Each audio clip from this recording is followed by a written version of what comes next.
Arrête, ne fais pas défiler. Je sais ce que c'est que de regarder ces comptes avec ce poids silencieux sur la poitrine, ce calcul mental incessant que personne ne devine. Tu souris à ta famille, tu agis comme si tout allait bien, mais à l'intérieur, tu comptes ce qui manque, tu sens la pression de ce qui devrait être là mais n'y est pas. Cette honte silencieuse que tu portes, ce sentiment d'être coincé pendant que tu travailles dur, que tu pries, que tu sèmes le bien autour de toi sans jamais voir ta propre récolte. Tu te sens seul dans ce couloir.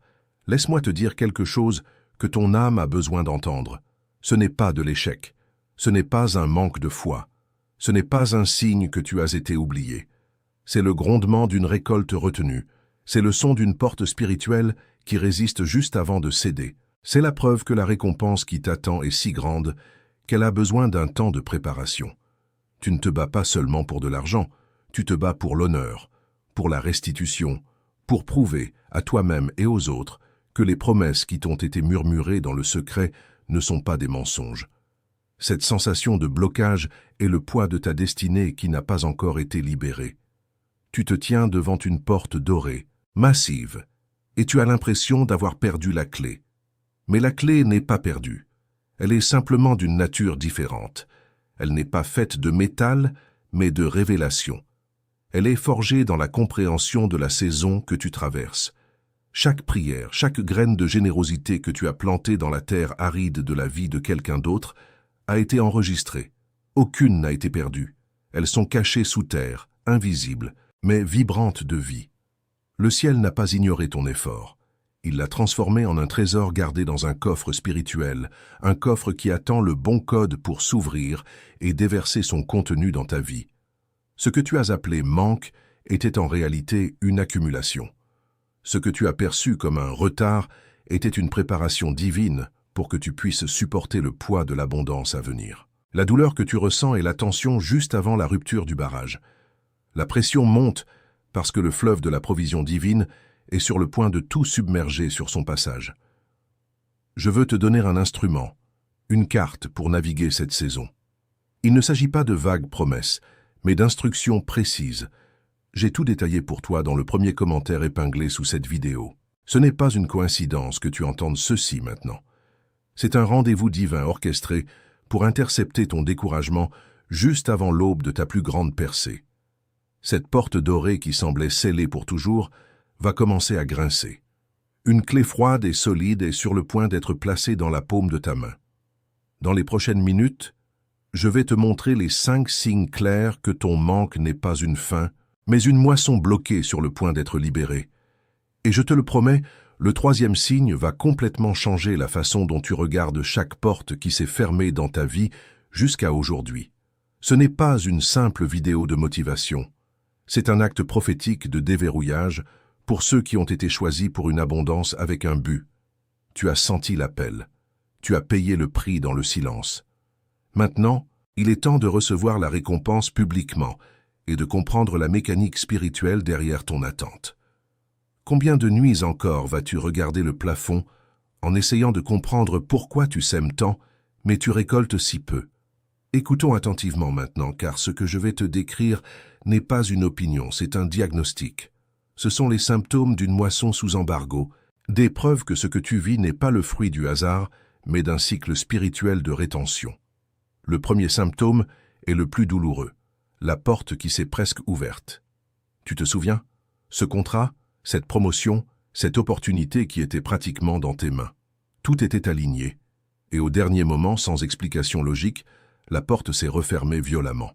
Ce n'était pas de la malchance. C'était un acte délibéré du bloqueur de récolte, une manœuvre pour te faire croire que tu n'es pas destiné à franchir ce genre de seuil. Il veut que tu aies peur des portes, que tu associes l'espoir à la déception. Le 2e signe est plus subtil et dangereux, l'argent qui arrive et qui disparaît immédiatement. Une facture imprévue, une réparation urgente, une crise soudaine. La provision arrive, mais elle est dévorée avant même que tu puisses respirer, te laissant toujours au point de départ. C'est comme si le voleur de ta récolte attendait la livraison à ta porte pour l'intercepter. Le champ a produit, le blé a été envoyé, mais une force spirituelle le détourne de ton grenier, le maintenant dans un état de manque perpétuel. Le 3e signe est celui que tu portes en secret, ta générosité que personne ne reconnaît. Tu as semé dans la vie des autres avec un cœur pur, tu as donné quand tu avais peu, mais tu n'as jamais vu le retour. Tu as l'impression que tes graines sont tombées sur de la pierre. Laisse-moi corriger cela. Le ciel a tout enregistré. Chaque centime, chaque prière, chaque aide est une semence vivante sous la terre de ton destin. Le bloqueur de récolte ne peut pas détruire la graine, alors il essaie de t'empêcher de croire en la pluie qui vient. Le quatrième symptôme est le cycle du presque financier. Tu es sur le point de solder une dette, sur le point d'atteindre un objectif d'épargne, sur le point de respirer. Et quelque chose se produit. Un événement inattendu qui te repousse en arrière, te maintenant en otage de l'urgence. C'est une stratégie d'épuisement. Le voleur d'abondance sait que s'il peut te garder dans un état de fatigue financière et de stress constant, tu n'auras pas la force spirituelle de te battre pour la moisson complète qui t'attend. Il veut que tu abandonnes à 1 mètre de l'or. Le cinquième et dernier signe est le plus insidieux, la honte silencieuse de désirer la prospérité. Tu te sens coupable de vouloir plus.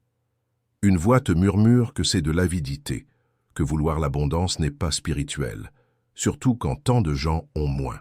Cette culpabilité est le poison le plus puissant du bloqueur de récolte. Il veut te convaincre que tu es indigne de la récompense. Il tente de te faire rejeter toi-même la moisson que le Père a préparée pour toi en te faisant croire que la piété se trouve dans le manque. Ces signes ne sont pas des événements isolés. Ce sont les barreaux d'une cage spirituelle. Le champ a déjà été planté.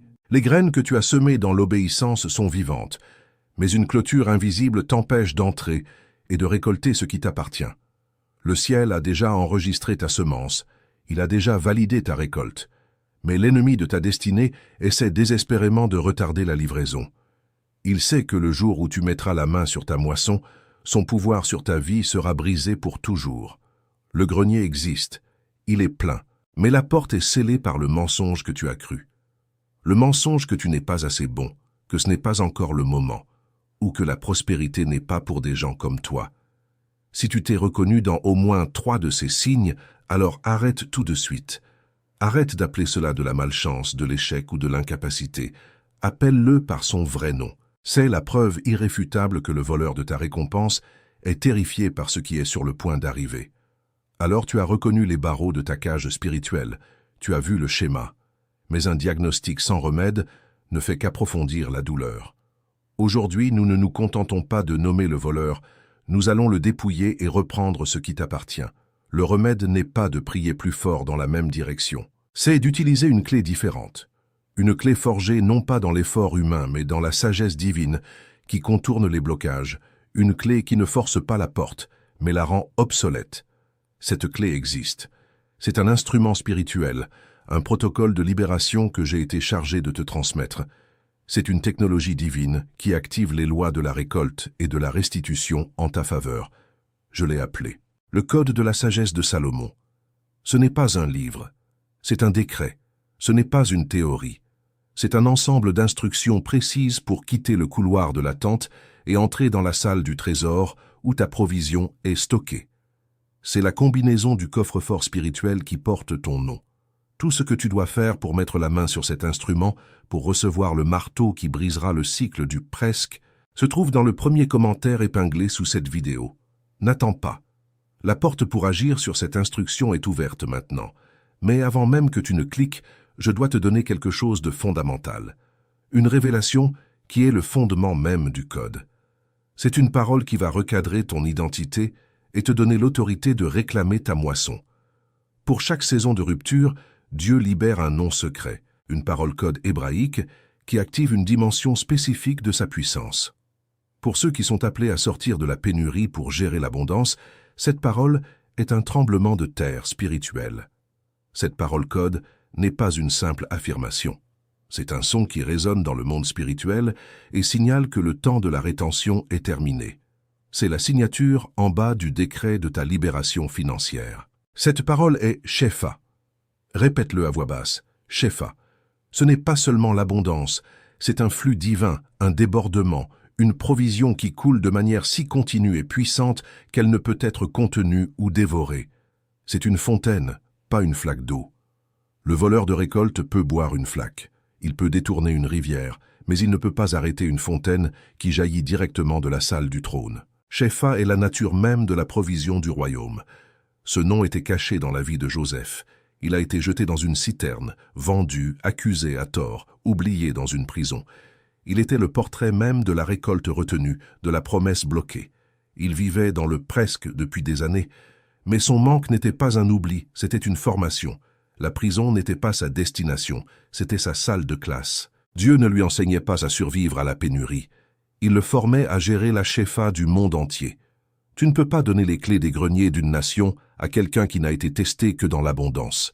Le poids de cette responsabilité l'écraserait. Dieu devait s'assurer que Joseph pouvait rester fidèle dans le cachot avant de le couronner dans le palais. Ton désert, ta saison de manque, ta douleur silencieuse, ce n'était pas un rejet. C'était ta formation accélérée pour devenir un gestionnaire de shefa, un canal de provision si vaste que tu ne pourrais pas le supporter sans cette préparation. Le Père ne te demandait pas de mendier à la porte de sa provision. Il te préparait à t'asseoir à la table du conseil où les décisions sur l'abondance sont prises. Il t'a gardé dans le couloir pour que tu apprécies la salle du trône.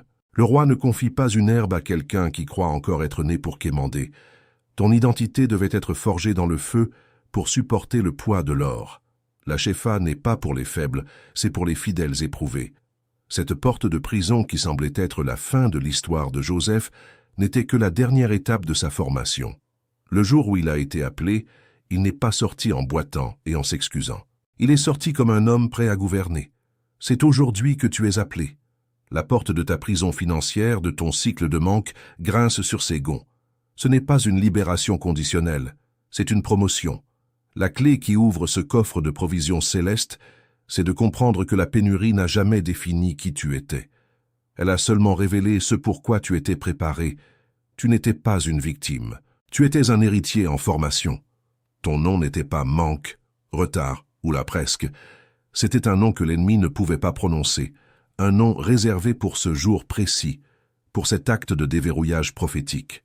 Tu vois, la shefa n'est pas quelque chose que tu poursuis. C'est quelque chose que tu es.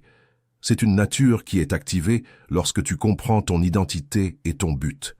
Tu es un conduit, une artère pour le flux divin. Quand tu comprends cela, tu arrêtes de prier pour la pluie et tu commences à commander à la fontaine en toi de jaillir. Tu changes de position, passant de demandeur à gestionnaire. Le code de la sagesse de Salomon est le manuel d'opération pour cette nouvelle identité.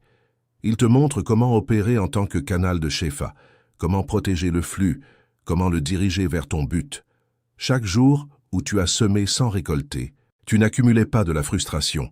Tu creusais ton canal plus profondément pour qu'il puisse contenir une plus grande rivière de provisions. Tu te préparais pour la shefa. Le ciel ne t'a pas mis en attente. Il t'a mis en préparation. L'abondance qui vient n'est pas une récompense pour ta souffrance, c'est la conséquence naturelle de ta transformation. Tu as été préparé dans l'ombre pour briller dans la lumière, non pas avec l'éclat de l'or, mais avec le poids de la gloire d'une provision qui accomplit un but divin sur terre. Le voleur de ta récolte est terrifié en ce moment même, parce qu'il sait que tu es sur le point de découvrir non seulement qu'il y a un trésor, mais que tu as toujours eu la clé pour l'ouvrir. Cette clé, c'est ton identité en tant que gestionnaire de la provision divine. C'est de savoir que ton nom est écrit sur les greniers du ciel, pas sur le registre des pauvres. Alors, respire profondément.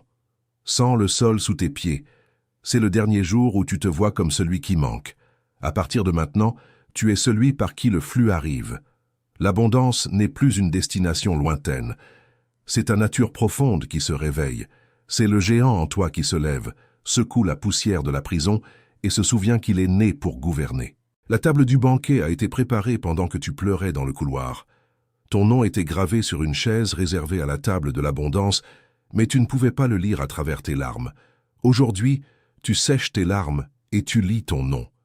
Et il ne dit pas victime, il dit shefa, un canal de provision, un héritier préparé, une récolte que le ciel n'a jamais oubliée. Tu n'es pas brisé, tu n'es pas maudit, tu es shefa. Répète-le, c'est ton nom aujourd'hui. Shefa. Ce n'est plus un mot que tu apprends, c'est l'air que tu respires. C'est la signature de ton âme qui se réveille. Et avec cette nouvelle identité, vient une investiture d'autorité.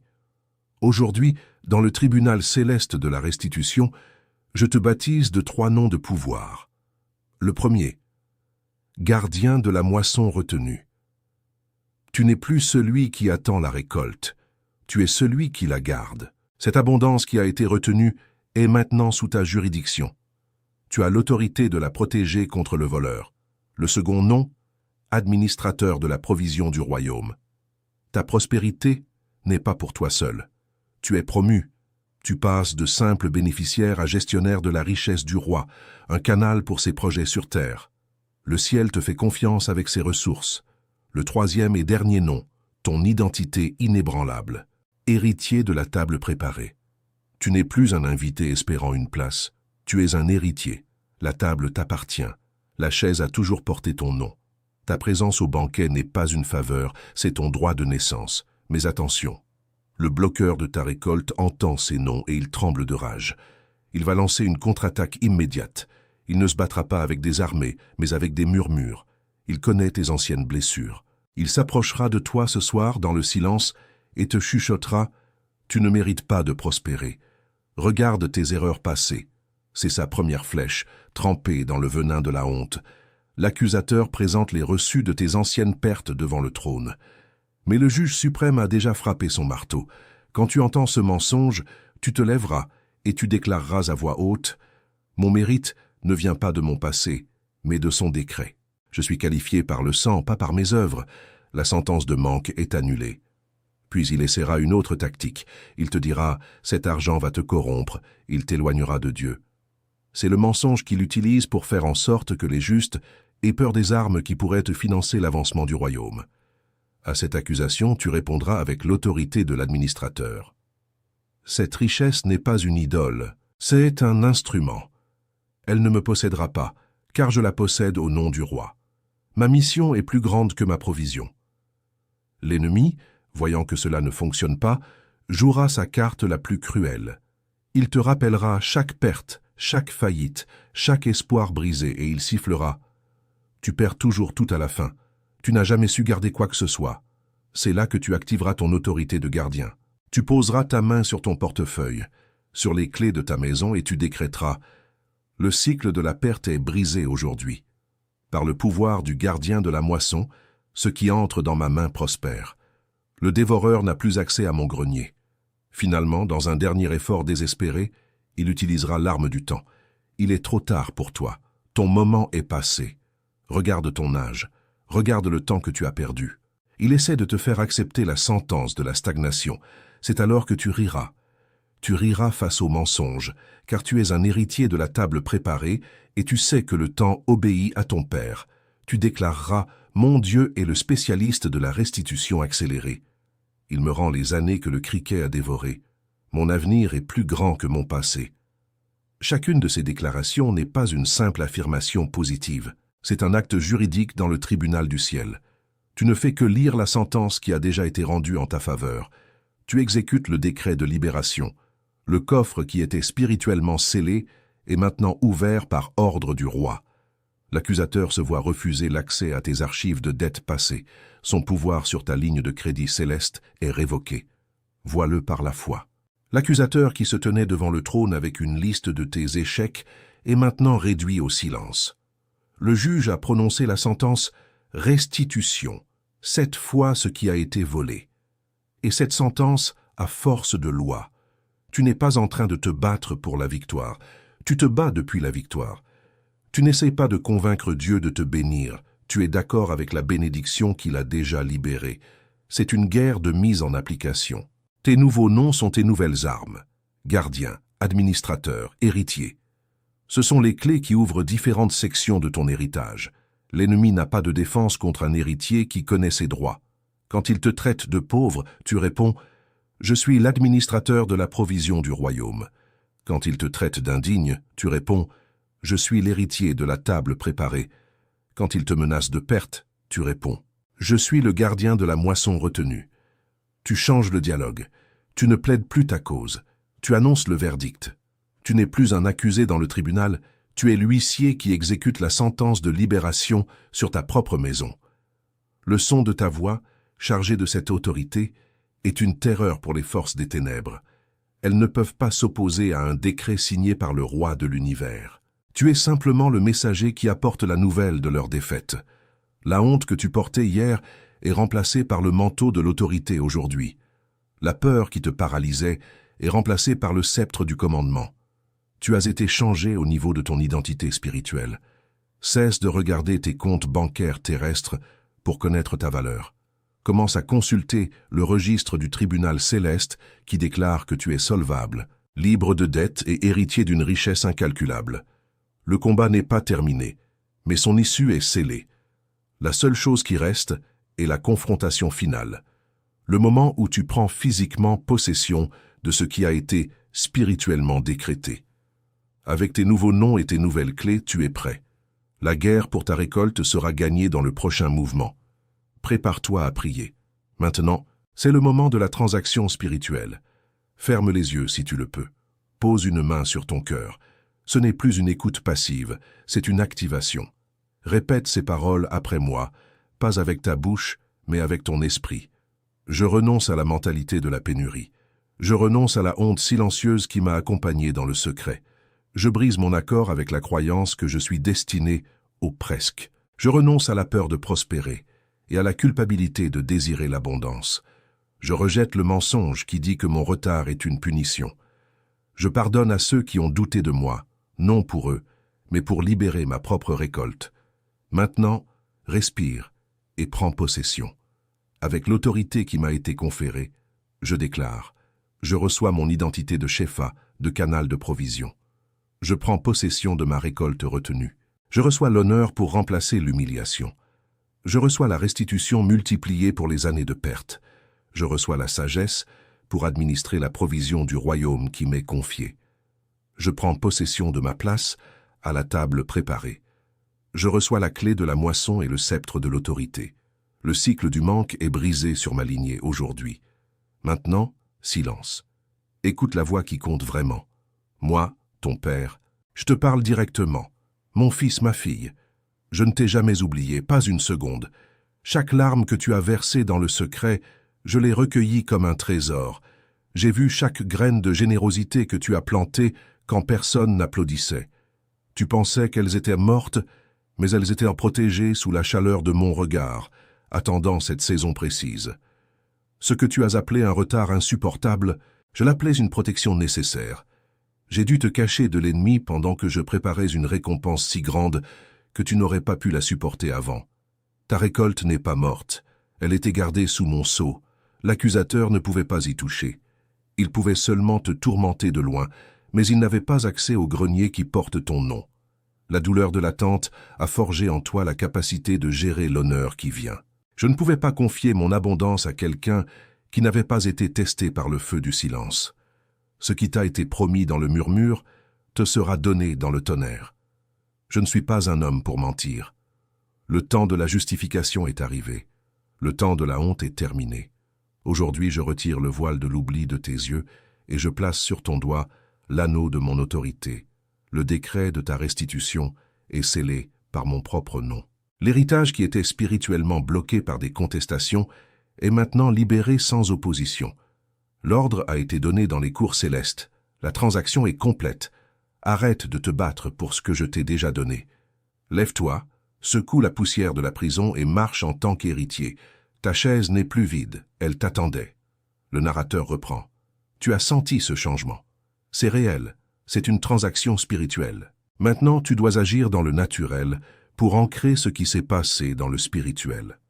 Le code de la sagesse de Salomon est ton manuel d'instruction pour cette nouvelle saison. C'est l'instrument dont je t'ai parlé. Il est détaillé dans le premier commentaire épinglé. Clique dessus maintenant. N'attends pas que cette onction, que cette chaleur dans ton cœur ne se refroidisse. La porte pour agir sur cette révélation est ouverte en ce moment, mais les portes prophétiques ne restent pas ouvertes indéfiniment. Le prix pour accéder à ce protocole est ton obéissance. C'est un acte de foi pour sceller le décret que tu viens de recevoir. L'ennemi veut que tu hésites. Ne lui donne pas cette victoire. Il y a une personne spécifique que Dieu a mise dans ton esprit pendant que tu écoutais. Une personne qui se bat dans le même couloir, qui ressent la même douleur silencieuse. Envoie-lui cette vidéo. Ce n'est pas juste partager un message, c'est lui lancer une clé de secours. C'est un acte d'un administrateur de la provision du royaume. Tu as été appelé, tu as été testé, tu as été formé, et maintenant, tu as été investi. Ton nom n'est plus manque, c'est honneur.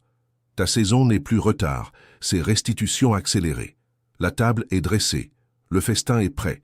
L'accusateur a été réduit au silence. La seule chose qui manquait, c'était que l'héritier prenne sa place. La chaise est à toi et ainsi est scellée.